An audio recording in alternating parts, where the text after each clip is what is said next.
Namaskar. Welcome to Prakash on Basics.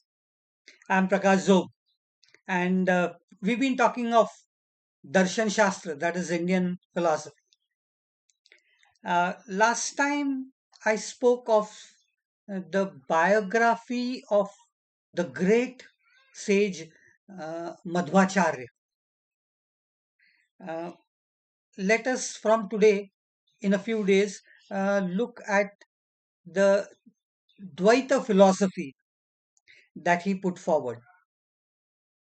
I mentioned some of these ideas when I talked of his biography also. Let me remind you that the major aspect of Vedanta deals with the interpretation and interrelation between Brahma, Jiva, and Jagat. Uh, are they one? Are they distinct? Are they with or without attributes? What is the form that they have if they have attributes? The original three terms I have already explained. Brahma being the um, infinitely unimaginable, final, eternal entity. Jiva is the life form, and Jagat is all the universe around. Many of the hymns and ruchas and mantras of Vedas and in various suttas have multiple interpretations and multiple meanings. Mm. With time, the predominant details within each of them have been interpreted in different manners by different teachers and thinkers. Also, the deities referred to in the variety of suktas have changed in their priorities and importances. Vaishnavism led to the dominance of Vishnu over all others. Um, so, Brahma itself was identified as Vishnu. Hari was the other word, and Hari was treated as Parmeshwar, the ultimate deity. From the Prasthan Trai that we talked of, that is the Upanishads, the Gita, and the Brahma Sutra, each Acharya had drawn his own conclusions, and that too in different time periods. Shankaracharya in the 8th century AD, leading to the Advaita. Ramanuja in the 11th century, leading to Vishishta Advaita, and Madhvacharya in the 13th century, leading to the Dvaita aspect of the Vedanta. These, in fact, are the three major schools of Vedanta itself. Advait and Dvait are the opposites, while Vishishta Advait is a via media between the two. Naturally, each had their own followers, and these followers staunchly follow their ideologies even today. Mm. And their logical foundations are extremely strong and equally convincing in each of the cases. I've already discussed the basis of Advaita philosophy previously. So I would suggest that you recollect some of the ideas that were there. But as I proceed, I would mention some of them again. Let us first try and look into the reasons that led to the Dvaita school of Vedanta, which was proposed by Madhvacharya predominantly. Mm. Even today, Advait is said to be the highest level of philosophical thought. for the sharpest of the minds and the best of the intellectuals. Uh, Advait is non dualism. According to it, ultimately everything is Brahma, including the Jeev and the Jagat. The universe is said to be mithya or unreal. Uh, the famous statement of Brahma Satya Jagat Mithya Jiva Brahmai Vanapara, that the Jiva and Brahma are inseparable or not distinct from each other, and Jagat is Mithya, which was in fact one of the core concepts of Advaita as we had already discussed. Dvait, on the other hand, is dualism. Actually, correctly speaking, Madhva means uh, Madhvacharya, of course, means that it's not just two, but that things are independently unique and they cannot all be the same. There is distinctness in everything. He says Brahma, Jeev, and Jagat are distinct realities. Brahma, of course, is the great supreme, Jeev, the life soul, and Jagat, the creation. And they can never be one, according to Madhvacharya. So naturally, Advait and Dvait are going to be opposite to each other. But think of it from the perspectives of a common person like you and me. Our senses, our experiences all show that we are all distinct from every other thing that is around us. We always talk of me, I, and something else. So for me, everything else is different from what I myself am. Mentally, physically, emotionally, in the various gunas or attributes, and even in the responses, everything seems to be different. How can then one be made to accept that all this is mithya or unreal? Because I am looking at the recording unit, that is very true. So are you, to whom all this information is going to reach. And the mechanism by which it is being recorded is not myself, it is distinct from me. And so is this Ganesh statue and the wall behind me and my hands and legs and everything else. So, Advait is difficult for a common man to realize and digest. That everything is Brahma. That is difficult for us to digest. Um, Brahma and Maya, the major ideas of Advait, are nirguna, attributeless, anirvachaniya, beyond explanation by words. And Brahma is non interactive with everything that is around. So, what is the point of having Brahma and all this, which is already a mithya? So, that itself raises a doubt about the validity of Advaita for as far as the common man is concerned.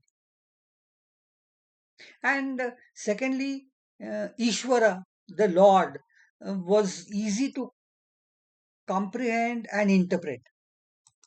Um, Not Brahma, which was completely undefinable and so forth.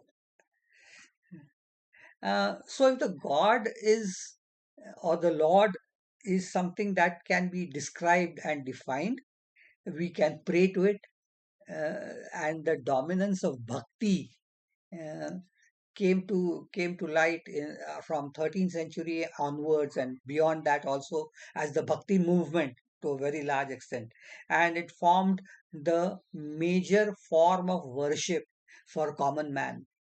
What bhakti is, we've already talked of. Let me not go into that detail just now. Uh, Dwaita's first postulate is that Brahma, Jeev, and Jagat are three distinct realities. They are ever existing. So Madhvacharya called them Tattva. So his philosophy is also referred to as Tattvavad. Secondly, um, attributeless Brahma was redefined as Parameshwara. Parama, highest. Ishvara, uh, God or deity to its highest order.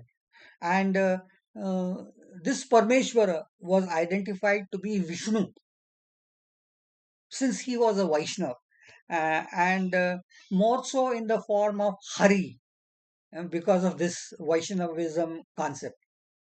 So there's no Brahma. There is only Vishnu who's full of all good attributes that are possible in any individual. And this Parameshwar is independent tattva, or the one does that is unaffected and uncontrolled by anything else.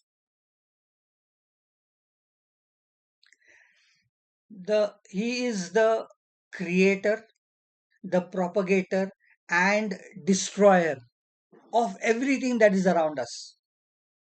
He is said to be the total controller of all.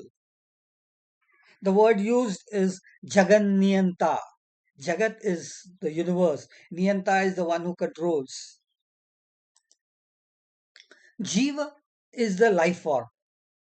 And he is said to be Bhokta, the enjoyer, the one who benefits from the universe that is around. And the Jagat, the universe, is the Bhogya, that is the one that is to be enjoyed and experienced by the Jiva. So obviously, Jeev and Jagat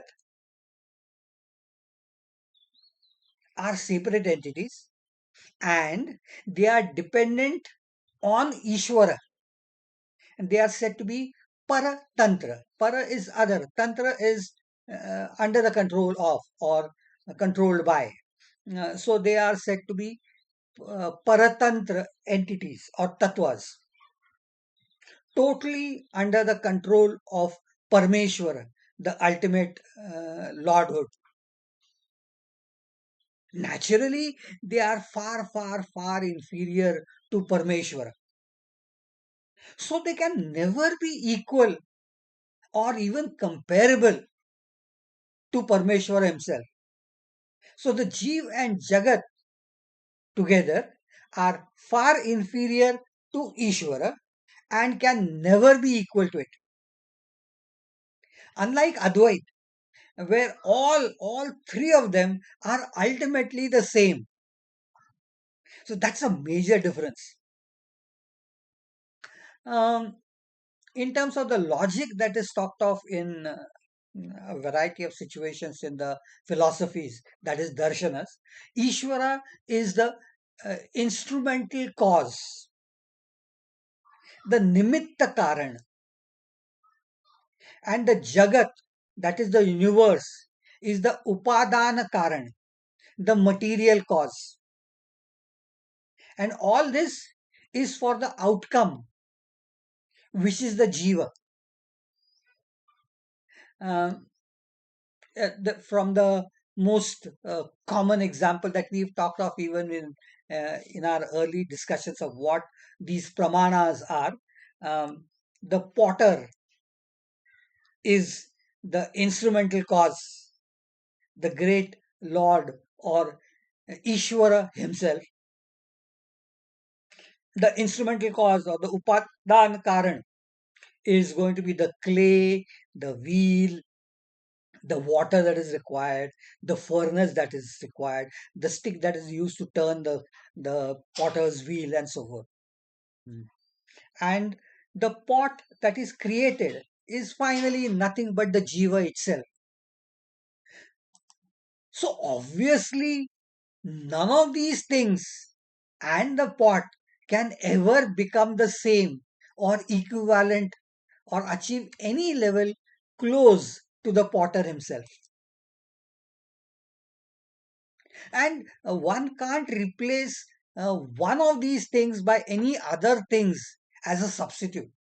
So they are always, each and every one of them is going to be separate and distinct from each other, different. And that is Dwight again. To show this difference, Madhva introduced the Pancha Bhed concept. Pancha is five, Bhed is differences.